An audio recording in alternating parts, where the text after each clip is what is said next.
Share বাজারে বিনিয়োগ ঝুঁকিপূর্ণ, জেনে ও বুঝে বিনিয়োগ করবেন। এখানে কোনো বাই সেল রিকমেন্ডেশন করা হচ্ছে না। ভিডিওটা এডুকেশনাল পারপাসে তৈরি করা হচ্ছে। আসসালামু আলাইকুম, আইএমকে ফিনটেক স্কুল চ্যানেল থেকে আপনাদের সকলকে স্বাগতম। আশা করি সবাই ভালো আছেন। আজকে আমরা আরেকটা ইন্ডিকেটর নিয়ে কথা বলবো। এটা হচ্ছে সুপার ট্রেন্ড।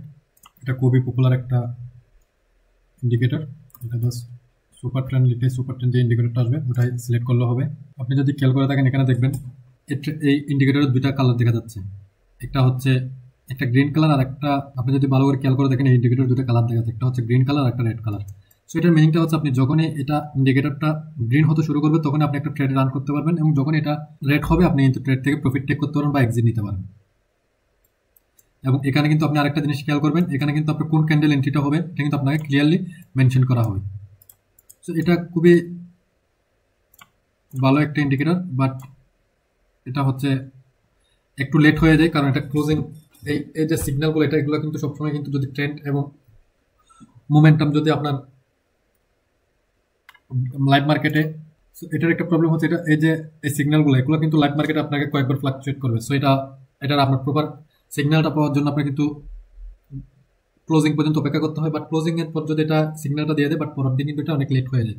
সো এটা করা যায়, এটা যখন আপনার ডে চার্টে আপনার যখন এটা সিগন্যালটা পাবেন তখন কিন্তু আপনি চাইলে কিন্তু এটা লোয়ার টাইম ফ্রেমে গিয়ে কিন্তু এটার এন্ট্রিগুলো আপনি টাইমিং করতে পারেন। দেখেন আপনি যদি এগুলো আওয়ার চার্টে চলে আসেন ডে টাইম ফ্রেম থেকে, আপনি কিন্তু এগুলোর বটমগুলো ক্যাচ করা কিন্তু অনেক ইজি হয়ে যায়। আপনার সিগন্যালটা এখান থেকে দিলেও কিন্তু আপনার ফাইনালি কিন্তু আপনি এখানে যে কোনো জায়গা থেকে যদি আপনি ক্যাচ করতে পারেন আপনি কিন্তু মোটামুটি বটমটা কিন্তু ক্যাচ করতে পারবেন। সো আমরা এখন কিছু এক্সাম্পল দেখবো এগুলো আসলে আপনার ইন্ডিকেটরের সাথে প্রাইস অ্যাকশন বা আদার্স কনফারেন্সগুলো আপনার সাপোর্ট করে কিনা।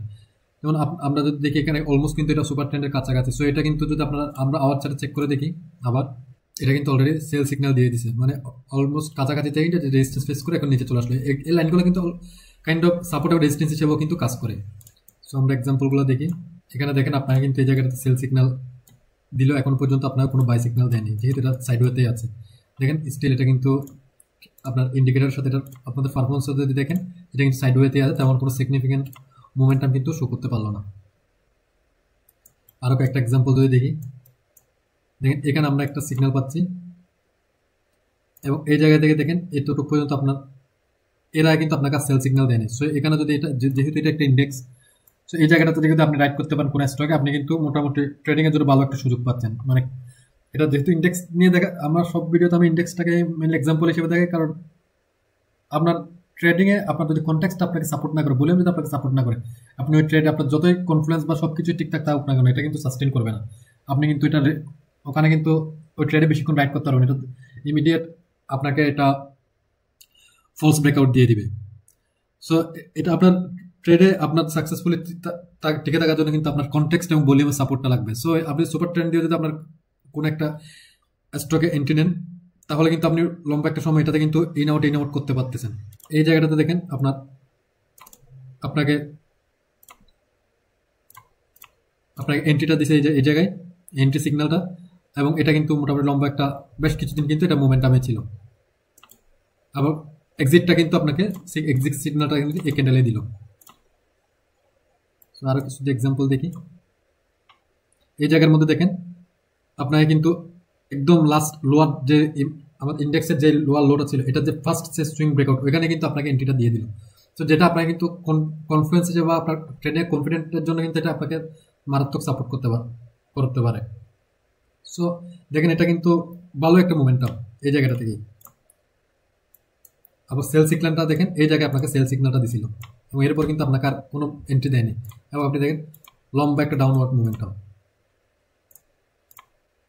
সো যদি আমরা র্যাপ আপ করি এই ইন্ডিকেটরটা কীভাবে ইউজ করবেন, আপনার যখন গ্রিন লাইনের উপরে থাকবে এবং আপনার এন্ট্রি সিগন্যালটা শো করবে তখন আপনি চাইলে এন্ট্রি নিতে পারেন, এবং যখন আপনার রেড লাইনটা যখন রেড হয়ে যাবে এবং সেল সিগন্যাল দিয়ে দেবে ডাউনওয়ার্ড মোমেন্টামে, আপনার কিন্তু এক্সিট নিয়ে নিতে হবে। সো আশা করি বুঝতে পারছেন। এবং সাথে কিন্তু দেখেন সব ইন্ডিকেটর একটা জিনিস আমরা বারবার এটা রিপিটই করে যাচ্ছি, কারণ এটা ইম্পর্টেন্ট। আপনি ইন্ডিকেটর যে প্রাইস অ্যাকশনটা জরুরি, আর প্রাইস অ্যাকশনের ট্রেন্ড এবং প্রাইস অ্যাকশনটা বোঝা জরুরি, কারণ আপনি ডাউনওয়ার্ড মোমেন্টামে আপনার ইন্ডিকেটরগুলোকে আপনার ডাউনওয়ার্ড মোমেন্টামে যখন মার্কেট যখন রেঞ্জে থাকবে ডাউনওয়ার্ডে থাকবে বারবার ফলস সিগন্যাল দেবে, আপনার ডাইভারজেন্সের মধ্যে বারবার ফেল করবে, আপনার রেজিস্ট্যান্স ব্রেকআউট করার চেষ্টা, আমাদের ইন্ডেক্স লাস্ট 6-7 বার ধরে রেজিস্ট্যান্স টেস্ট করতেছে বাট ব্রেকআউট করতে পারতেছে না। সো ডাউনওয়ার্ড আর সাইডওয়ার্ডের মধ্যে ইন্ডিকেটর এগুলো বারবার ফেল করবে। সো আপনার প্রাইস অ্যাকশন সাথে বুঝতে হবে। আর ইন্ডিকেটরটা আপনি কনফ্লুয়েন্স হিসেবে সাথে অ্যাড করতে পারেন। আপনার ট্রেডিং স্ট্র্যাটেজির সাথে তো অবশ্যই আপনার position sizing, money management, risk management, psychology এগুলো তো মেনটেন করতে হবে। সাথে আপনার আপনার ট্রেডিংয়ের আপনার সাকসেস বা কীরকম হচ্ছে না হচ্ছে, ইমপ্রুভ হচ্ছে না হচ্ছে, এটার জন্য কিন্তু আপনার জার্নালও মেনটেন করতে হবে। সো সব কিছুই দেখতে হবে। ধন্যবাদ সকলকে। ধন্যবাদ সকলকে সাথে থাকার জন্য। আমাদের কন্টেন্ট আপনাদের যদি ভালো লেগে থাকে তাহলে লাইক, কমেন্ট, শেয়ার করে আমাদের সাথে থাকবেন। ধন্যবাদ। শেয়ার বাজারে বিনিয়োগ ঝুঁকিপূর্ণ, জেনে ও বুঝে বিনিয়োগ করবেন। এখানে কোনো বাই সেল রেকমেন্ডেশন করা হচ্ছে না। ভিডিওটা এডুকেশনাল পারপাসে তৈরি করা হয়েছে।